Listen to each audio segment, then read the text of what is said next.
lady here. Happy New Year, y'all. I'm going to teach y'all how to make this cute and adorable cake pop bouquet. Makes a great gift, and it's really easy. Okay. For this, you'll just need box of cake mix, chocolate, vanilla, whatever flavor you want. Box of pudding, either chocolate or vanilla to go with your cake mix. You need some semi-sweet chocolate chips or candy melts or white chocolate chips for melting. You'll be dipping your cake pops in that. After the eggs and oil, whatever goes with your box cake mix, sprinkles, a mixer. You will need some, I got this set off of Amazon. I'll try to put the link in the description box. It's like the lollipop sticks. And it also comes with the little covers and the twist ties. And you'll need a vase or some kind of tall container to put your cake pops in when they're done. Okay, you'll just be making your cake following the directions on the box.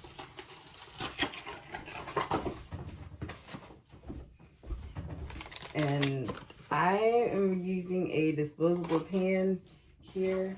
Have it greased up just because we will be crumbling the cake. So you can either do it in 2 pans or just a single pan, however you want to do it. Alright, so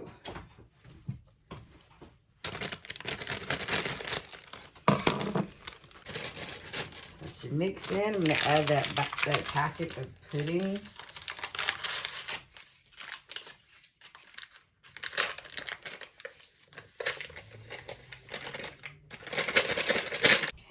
Preheat the oven at 350 degrees, wherever the box is. Oh yeah, for box cake mix, I like Duncan Hines. The texture holds up really well for cake pops, but you can also use like Betty Crocker or Pillsbury. But I prefer Duncan Hines because the texture of the cake is a little better. My water. Oil and my eggs. I'll be careful this time. Do my eggs one at a time, and I'm just gonna whip this up.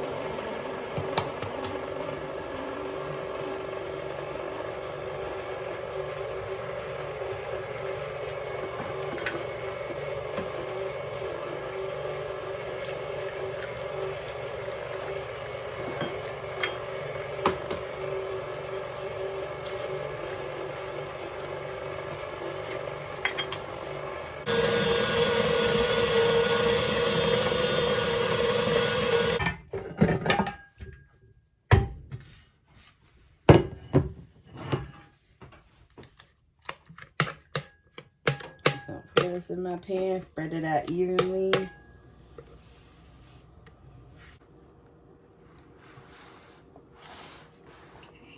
Alright, I'm gonna bake my cake. We'll be right back.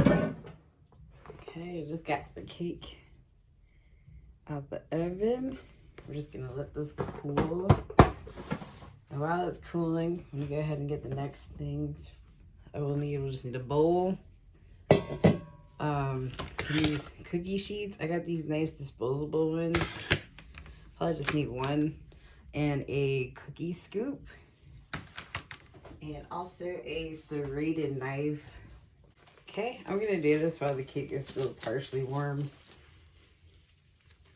We're gonna have to let it cool anyways, but I just find sometimes it's easier to work when the cake's still a little warm. So I'm just gonna take one of my cookie sheets. I'm just gonna dump the cake out. And I'm just gonna flip it.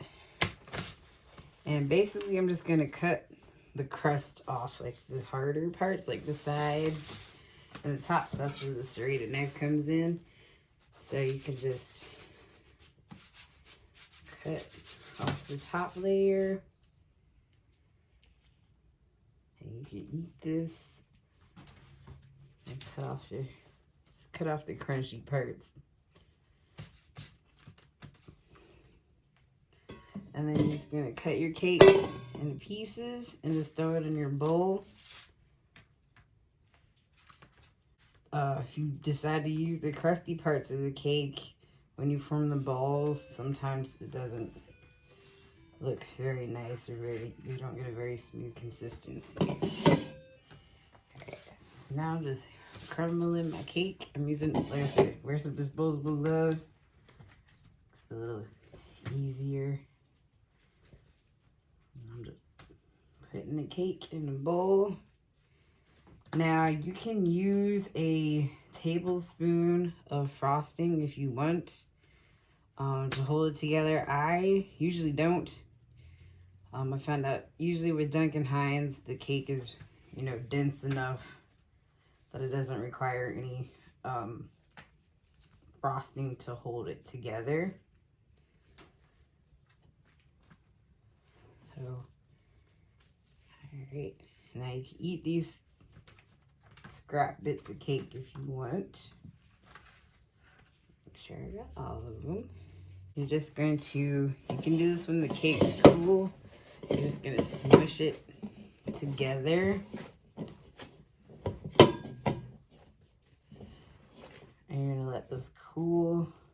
Yeah, cake's still a little warm. But it should look something like brownie. Like mashed up brownies. And you're going to make, it's going to look like dough. You're going to have the consistency. Okay, so I'm going to take my brownie batter and cookie scoop. And you're just going to scoop it and make your little cake balls.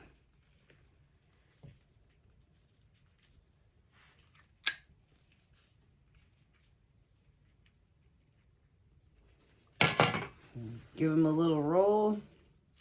Sometimes I like to just knead them out a little bit to get some of the moisture out. Because you don't want them too wet.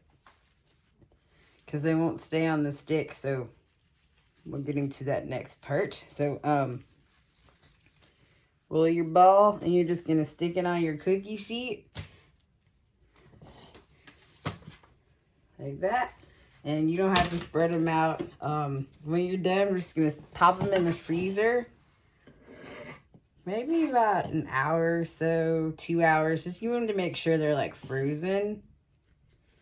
It just makes it easier for when we put the stick in. So that's what I'm going to do. Roll up my little cake balls and then pop them in the freezer. Be back. Okay, I'm back. Forgot to mention earlier, you want to get one of these foam disc things or foam block. Or you can get a cake pop stand just to hold your sticks while the cake pops dry. So I just find this cheaper if you just get one of these and then you can reuse it. I got this one from Walmart for about $4. I'm just going to cover it with some aluminum foil. And then I'm going to take one of these lollipop sticks to poke holes, to pre-poke some holes in it.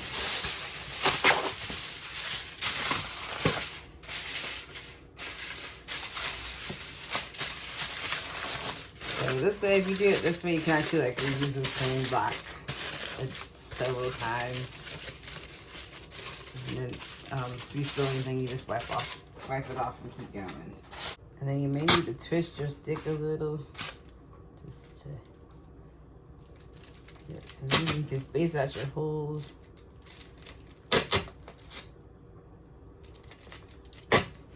This is good if you're making like a lot of them. You can also use this as your stand if you don't want to put it in a vase or anything. And this is what it looks like when you're done. And next thing we're going to set up the double boiler to melt our chocolate and the candy melts. I went out and I got some candy melts. I got some white ones and some this pretty turquoise color. Also, I really was looking for some pink ones and I couldn't find any, so I'm going to take some of the white here and You can tint it with food coloring. Make sure you have the one that says gel food coloring. Otherwise, if you add the regular food coloring, it'll like mess up your candy melts and your chocolate.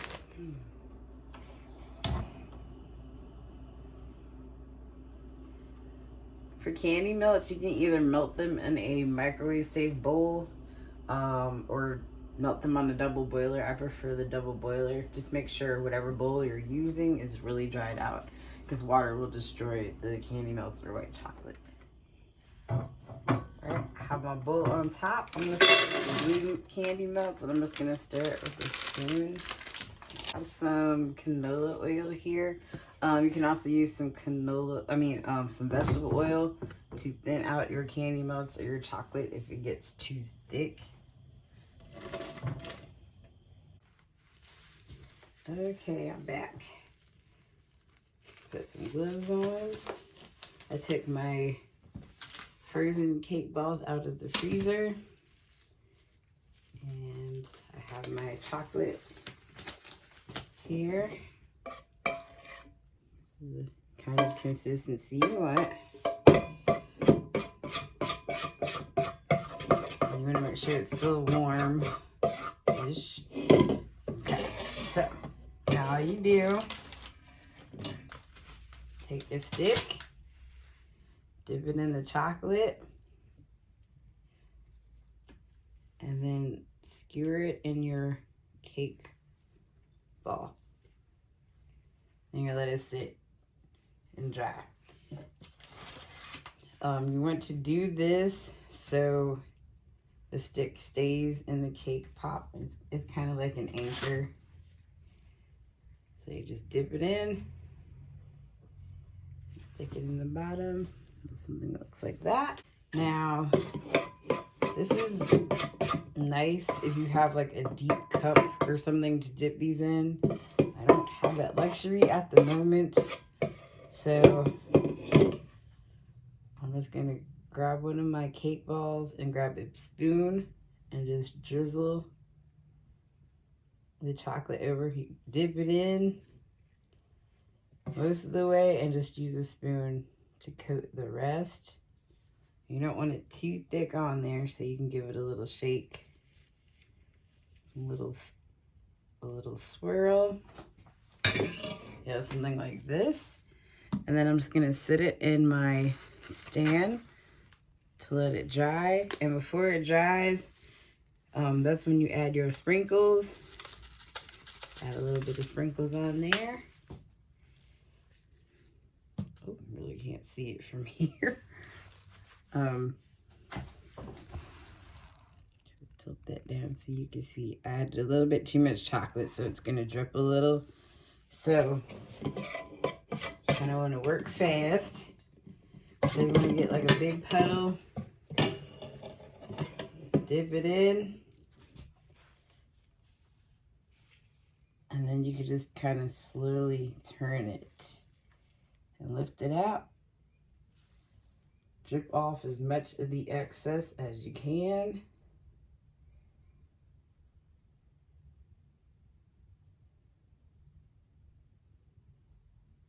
And then I set it in the holder. Let it dry. Top it with some sprinkles.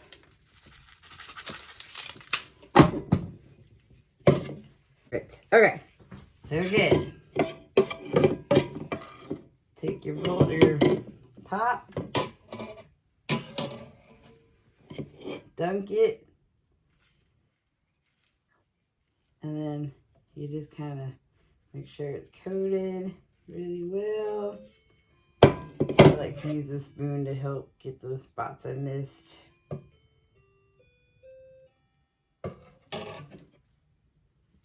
Drip off the excess. And turn it slowly. Stick it in my holder and put the sprinkles on. And that's it. So I'm just going to repeat this with the rest of them. And I'll be back. So my tripod just kicked the bucket. The leg actually broke off. Anyways, I'm decided I'm going to tint these white candy melts pink, so I have my pink gel food coloring. Bear with me a second as I fight to get the cap off. There we go. And I'm just gonna do like a couple drops. I think I just wanted like a pale pink. My dear friend, I'm sending these to. She likes pink. And we're done. As you can see, some of them are not socially distancing. They're done. This one has a crack in it. Sometimes that happens. You could either cement it back together or just eat it. So all I'm going to do now is put on the little covers and the little twisty ties and put it in my vase. Okay, so I wrapped them all here. The chocolate ones are still drying, so I'll just add those later. So I have a little container here. I got this little pail from Dollar Tree. This was obviously supposed to be a Christmas gift. My friend's birthday was around Christmas time and she was unable to visit because of travel bans and whatnot. So you're just gonna stick them in here. I don't know if they'll all fit, but you get the idea. Stick it in your vase or your container. Put a ribbon on it if you want.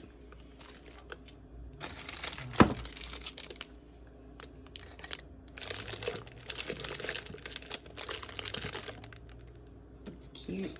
Just make sure it's full. You can even put a little foam block in the bottom if you want.